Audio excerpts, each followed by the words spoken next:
کے بغیر کوئی انسان سچا نہیں. اسی لیے اللہ کے رسول علیہ السلام نے سب سے پہلا اعلان اپنی نبوت کا جب کیا، جب قوم سے کہا قولوا لا الہ الا اللہ تفلحون، کہ لا الہ الا اللہ پڑھ لو تم کامیاب ہو جاؤ گے، یہ اعلان تھا. لیکن اس اعلان کو قبول کرانے کے لیے، اس دعوت کو قبول کرانے کے لیے آپ نے دلیل کے طور پر کیا چیز پیش کی؟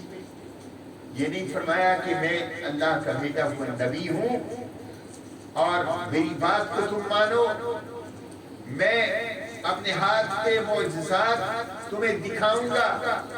نہ، جو سب سے پہلی وحی اور سب سے پہلی دعوت کی سب سے پہلی دلیل دی وہ سچائی ہے.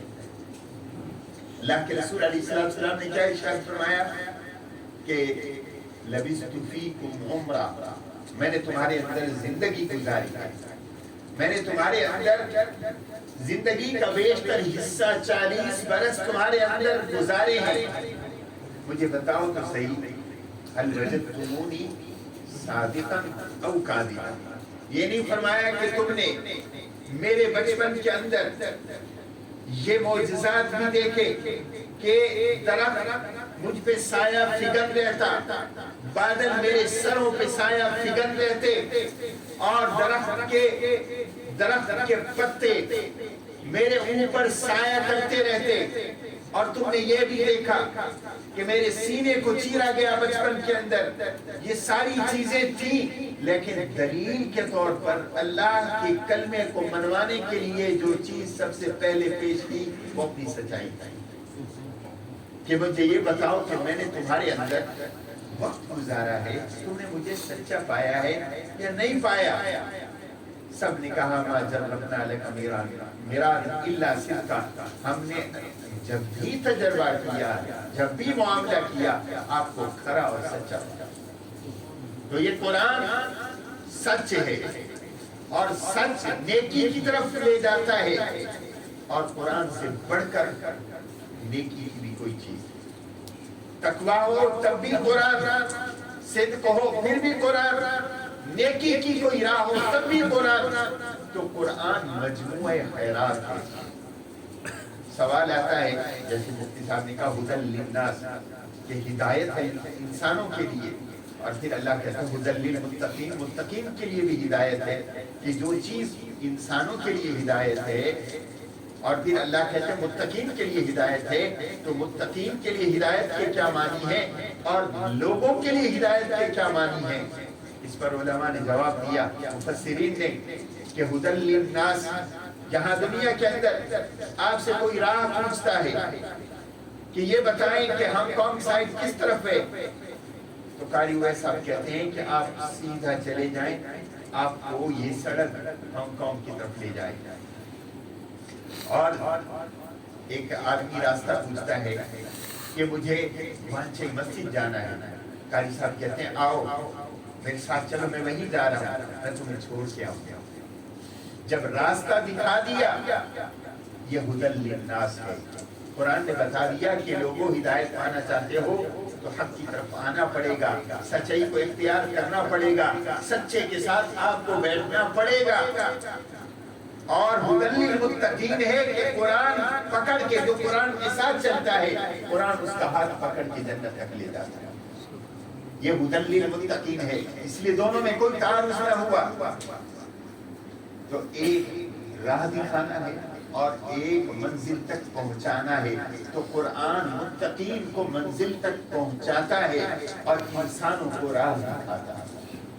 تو اللہ نے اس قرآن کے ذریعے کیا کیا زندگیاں بدلی. صادقین یہ اولیاء اللہ بھی ہیں، یہ صادقین اللہ کے برگزیدہ بندے بھی ہیں، اللہ کے محبوب بھی ہیں. اور پھر محبوب کی معیت، اللہ کے محبوب اور پیاروں کی معیت، جو اللہ نے کہا سچوں کے ساتھ ہو جاؤ. معلوم ہوتا ہے کہ سچ بھی اس وقت تک سمجھ نہیں آتا جب تک کہ سچوں کے ساتھ آپ نہیں بیٹھے. سچوں کے ساتھ بیٹھیں گے تو سچ سمجھ آئے گا. ایک آدمی کتاب پکڑ کے کہتا ہے کہ میں اس کتاب کو پڑھ لوں گا مجھے سچ سمجھ آ جائے گا. سچ آپ کے قریب نہیں آ سکتا جب تک کہ سچوں کی زندگی کو آپ نہیں دیکھیں گے. اس لیے جو بچے آج کے دور میں آن لائن پڑھتے ہیں ان بچوں میں اور جو استاد کے پاس آ کے قرآن حاصل کرتے ہیں ان دونوں بچوں کے تلفظ میں، ان کی ادائیگی میں، ان کے قرآن پڑھنے کے فرق کو آپ چاہیں تو محسوس کریں. استاد کی اہمیت، اگر استاد کی اہمیت نہ ہوتی تو اللہ کی کتاب بیت اللہ کے اوپر رکھوا لیتا، نازل کرا لیتا کہ لوگوں اس کو پڑھ لو. نہیں، اللہ نے کتاب بھی دی، صاحب کتاب دی. نبی نے پیغمبر دو عالم صلی اللہ علیہ وسلم کو اللہ نے بھیجا اس لیے کہ قرآن پڑھے بھی صحیح، قرآن پڑھائے بھی صحیح. تو اس لیے سچے بھی بغیر ان کے ساتھ معیت کے، تعلق کے، دوستی کے گزارا نہیں، اور سچ کے بغیر بھی گزارا نہیں. یہ سچ اور سچے ساتھ ساتھ رہیں گے. اور آپ کو، مجھے بھی اللہ نے یہ حکم دیا کہ اگر تم بھی کامیابی چاہتے ہو تو سچ کو بھی اختیار کرو، سچوں کو بھی اختیار کرو.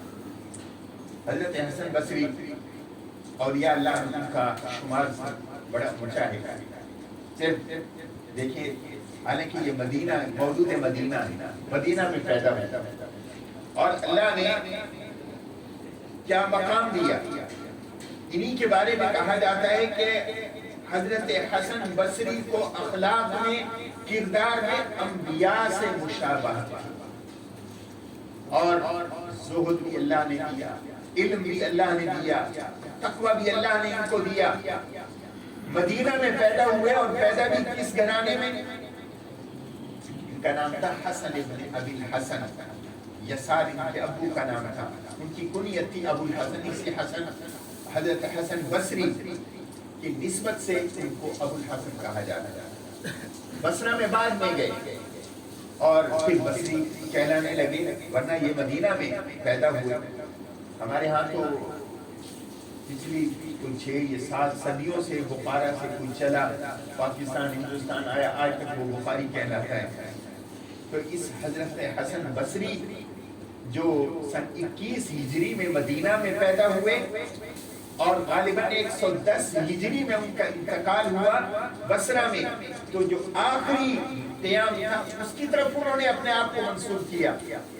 ہمارے ہاں پچھلی جو نسلیں چلی تھی ان سے اپنے آپ کو لوگ منسوب کرتے ہیں. حالانکہ شہروں کی بخارا سے، بخارا ایک شہر ہے، کوئی قبیلے کی طرف، کوئی ایران کے کسی شہر کی طرف اپنے آپ کو منسوب کرتا ہے، سید لکھ دیتا ہے. لیکن اس حوالے سے سید حسین المدنی ایک ممتاز مقام رکھتے ہیں کہ ہندوستان سے گئے، مدینہ میں قیام کیا، تو مدینہ میں جیسے قیام کیا تو اب اپنے آپ کو مدنی کہلانا شروع کیا، سید حسین احمد مدنی. جب سید ہیں، اللہ کے رسول کے خاندان سے ہیں، تو ہمیں وہ نسبت، وہ شہر جس سے ابتدا ہوا اس کی طرف نسبت سب سے اچھی لگتی ہے. تو حضرت حسن بصری بڑے خوبصورت ہے. وقت نہیں ہے، میں بات مختصر کروں گا کہ جب یہ پیدا ہوئے تو حضرت عمر کی خلافت کے اختتام کو 2 برس تھے، یعنی 23 ہجری میں حضرت عمر رضی اللہ تعالیٰ عنہ کی شہادت ہوئی، تو 21 ہجری میں ان کی ولادت ہوئی، اور ان کو گھٹی لگائی تو حضرت عمر فاروق رضی اللہ تعالیٰ عنہ. تو یہ اعزاز حضرت حسن بصری کو اللہ نے عطا کیا. اور پھر ان کی جو والدہ تھی ان کا نام تھا خیرہ، اور خیرہ وہ لونڈی تھی حضرت ام سلمہ حضور علیہ السلام کی بیوی جو ام المؤمنین ہے. تو کہتے ہیں کہ جب وہ کام کاج مشغول ہوتی تو حضرت حسن کو جو معصوم بچے تھے ان کو اٹھا کے حضرت ام سلمہ کو دے دیتی تھی، تو حضرت ام سلمہ انہیں اپنے سینے کے ساتھ لگا دیا.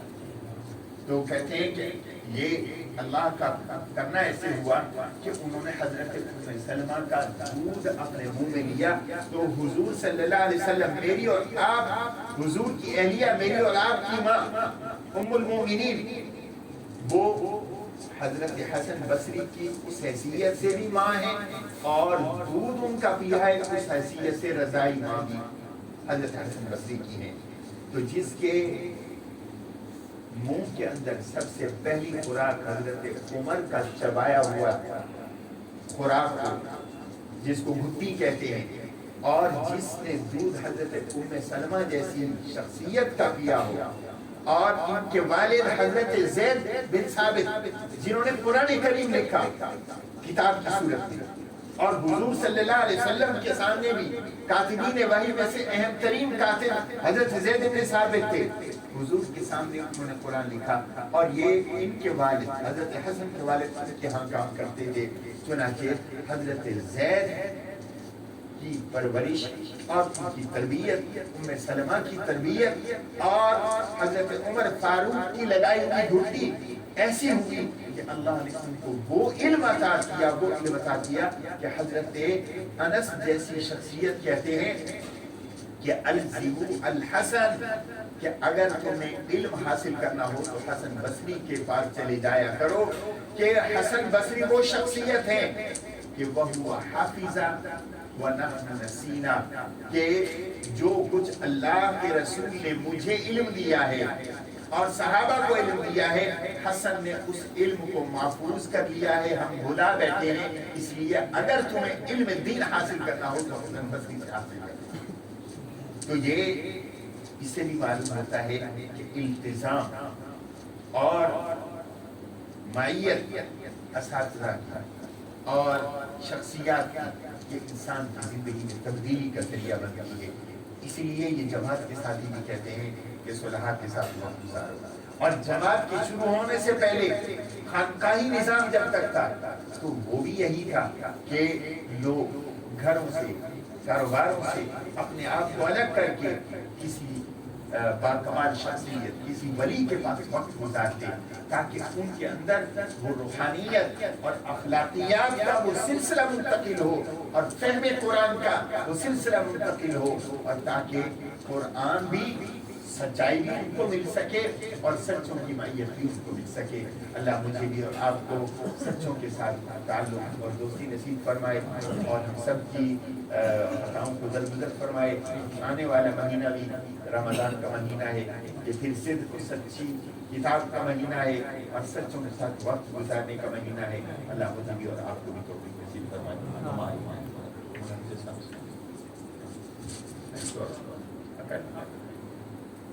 الحمدللہ رب العالمین.